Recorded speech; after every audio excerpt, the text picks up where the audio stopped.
São 7h30, 7h30 da manhã dessa terça-feira. Enquanto a gente está, infelizmente, vendo uma situação aqui no país, uma massa gigantesca de desempregados, segundo os últimos números divulgados semana passada pelo IBGE, houve até uma pequena redução, ainda assim, 11,8% da população brasileira, sem contar os que já desistiram, de procurar trabalho. São um pouco mais de 12 milhões e meio de brasileiros estão desempregados.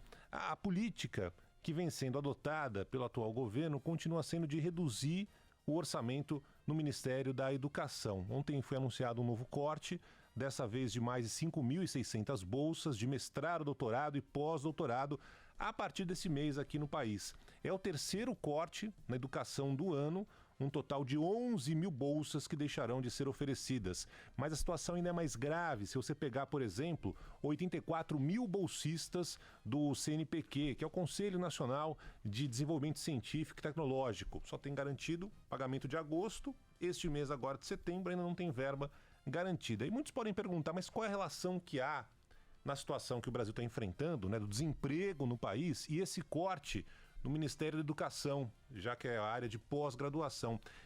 E é muito simples, a gente tem uma massa gigantesca de mão de obra no país que simplesmente não tem educação básica. Muitos vão se lembrar no começo do ano, longas filas que foram formadas no centro de São Paulo, na região do Vale do Anhangabaú. Milhares e milhares de trabalhadores procuravam ali se colocar no mercado, encontrar uma oportunidade no mutirão que foi organizado por sindicatos, associações. E o resultado triste é que, apesar de um número muito maior de desempregados que formaram aquelas filas, nem todas as vagas foram preenchidas, porque esses desempregados não tinham nem sequer a qualificação mínima necessária para ocupar essas vagas. Foram 15 mil pessoas para disputar 6 mil vagas. 15 mil, 6 mil vagas de trabalho. Só que dessas 6 mil vagas, apenas 1.300 foram preenchidas, mesmo com 15 mil procurando essa oportunidade. Ou seja, cerca de 22% apenas essas vagas foram preenchidas. Nesse caso agora, desse corte anunciado pelo governo federal na pós-graduação, o governo deixa de investir nas principais mentes do país. São cientistas, doutores, mestrandos, pós-doutores que vão acabar deixando o país para conseguir uma bolsa longe daqui. Deixarão de ser investidos neste ano 38 milhões de reais. Sendo que neste ano a CAPES já teve 820 milhões de reais contingenciados, ou seja, cerca de 20% do seu orçamento. Para o próximo ano, o orçamento já encaminhado pelo governo federal mostra que a redução vai ser pela metade. Vai passar dos atuais 4,25 bilhões para 2,20 bilhões. Vão cortar pela metade o oferecimento dessas bolsas. Ou seja, o Brasil está perdendo esse potencial agora e também para o ano que vem, no futuro. E você não vê uma troca, por exemplo, vamos deixar de investir na pós-graduação, vamos investir em cursos profissionalizantes, vamos investir em informática, vamos dar cursos de língua inglesa, para tentar ajudar a fazer com que essa mão de obra considerada desqualificada dispute uma posição no mercado de trabalho. Você não encontra isso, não tem aquela troca, troco isso por aquilo. Não tem nenhum projeto de governo para mudar essa situação na educação.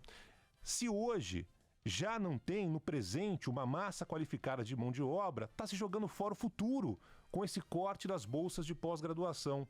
E além de não ter nenhum projeto algum, todos os dias cansamos de dar exemplos de como o dinheiro público dos nossos impostos é mal gasto, desperdiçado, jogado no lixo mesmo.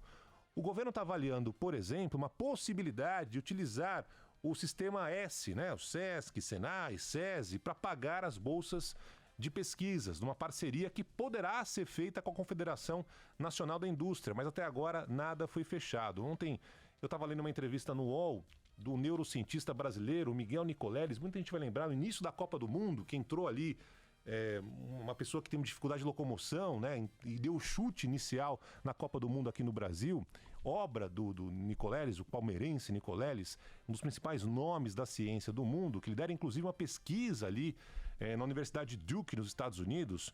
Nicoleles tem um trabalho maravilhoso, como integrar o cérebro humano a máquinas para reabilitar pessoas com paralisia. E ele diz que o Brasil vai enfrentar uma grande diáspora, uma grande fuga de cérebros por causa dos cortes na educação e na ciência.